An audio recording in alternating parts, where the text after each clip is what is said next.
How's it going, everybody? This is Ray with the Houston Film Fanatics. We're here at the Hobby Center checking out their latest production, the show Memphis. Now, this very, very fun show is going to be playing February 20th through March 4th, and we have the privilege of talking to one of their awesome cast members right now. So let's head inside, check in with Warren G Nolan. He plays Del Rey in the show, and see what he has to say.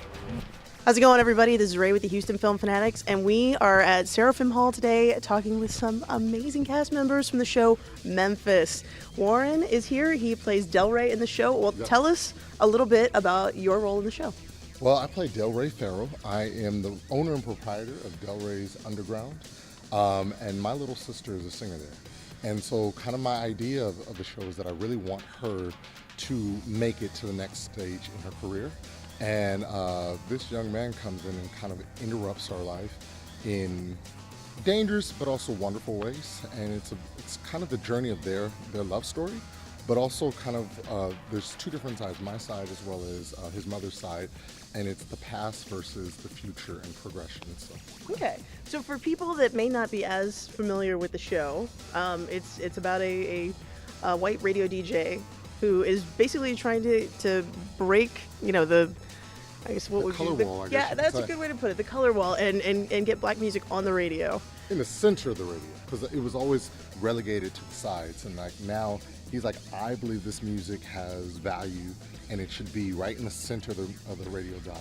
Yes. Now, what I like about this is that the show is like it's full of like rock and roll. There's gospel. There's all sorts of great music in there. One of the things I find really interesting is I think there's a lot of young people growing up today who don't realize how much rock and roll is in Black history. It is. What are your thoughts on the music in the show? Well, I mean, I think that it's such a great progression. I mean, you said it right on the head. There is gospel, there is blues, there's a little bit of jazz. All of that is actually the elements of what we call modern day rock and roll and what has become pop and all kinds of American style music. So, I mean, you have to give credit to the fact that it started off as maybe a Black American art form, but really over the past, I would say like 50 plus years, it's become a very American form of music because it's had influences from, Spanish music, from Black music, from white music. It's got the Dixie styles, it's got gospel.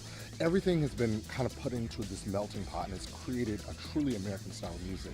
But what we're dealing with here is how the Black influence of music has really kind of changed things. And I think there's a line in the story that says, have you heard of this new music, this rock and roll? And Felicia, my sister, says, well, yeah, rock and roll ain't nothing but blues sped up. I like that. Okay, so right now we're coming off of Black Panther just going nuts at the box office, okay? I mean, yeah, there we go. I love it. And watching that movie and thinking about this show, I thought it was so interesting because it makes it almost seem, it makes you realize how much more powerful a thing it is that Black Panther is just like, I think it's like the second highest grossing Marvel movie of all time. It is shattering all the records. Well, but what I love is that watching a show like this, you kind of get a chance to see just how far society has come when we're, there are so many obstacles and issues of racism that we see in this show. What are your thoughts on that? Well, I mean, it's a challenging show. I mean, there's aspects you're going to leave feeling great, but I think the challenge is that like our history is complex, and so there's this element of like access and who has access, right?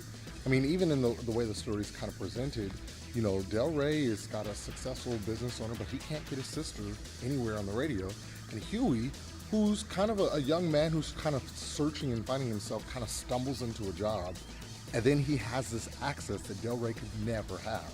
And it's because of his access that he can give Felicia this access. And so it's like right now, as related back to like the movie that you've related, Black Panther, I mean, it's when we're given access, when minorities, when women, when LGBT community, when all these people are given access to our platform, we can create in ways that was unheard of before. But it's once we get that access, it can happen, it can change. Absolutely. Okay, so one of the things that I like about the show is when you come in to see this show, you're going to see this really cool setup showing the way the costume design came together and things like that. Tell me a little bit about the attire in the show that the cast gets to wear. I mean, it's amazing. We had this amazing costume designer. His name is Leon. He works a lot in the New York area, but he crafted two specific suits for me. They were built custom for my body. He had like such amazing attention to detail, the colors, the fabrics, I mean, even the cuts of the suits. I mean, you should see some of the dresses that the women wear and the wigs that were crafted and created. I mean, it's a marvel. I mean, and the thing is, TUTS is really known for like hosting these amazing Broadway productions that come touring through. Absolutely. And you can't host that and then have your own homegrown productions be anything less than, right? Absolutely. So we're gonna have that Broadway caliber performance. You've got actors from New York, but you've got also like I think over 50% of the audience, as well as all of the teens who will be added into the show, are Houston natives, are locals. So like you've got this Broadway caliber performance, but it's being utilized by people who are local and people who are like on that next step to getting to the Broadway stage. So I think you'll be pleasantly surprised by what you're going to see here.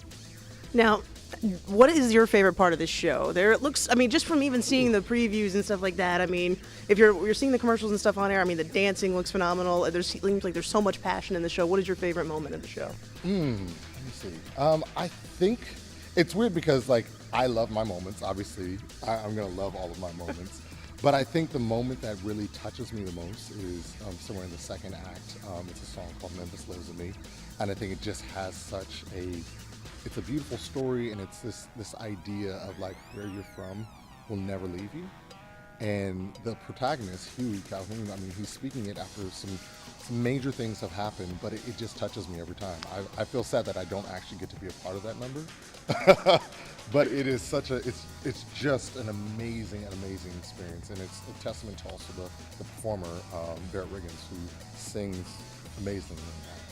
Well, to wrap up, I always end with this question. Tell everybody watching why they need to come see this show. I think you need to see the show because we're at an interesting time politically.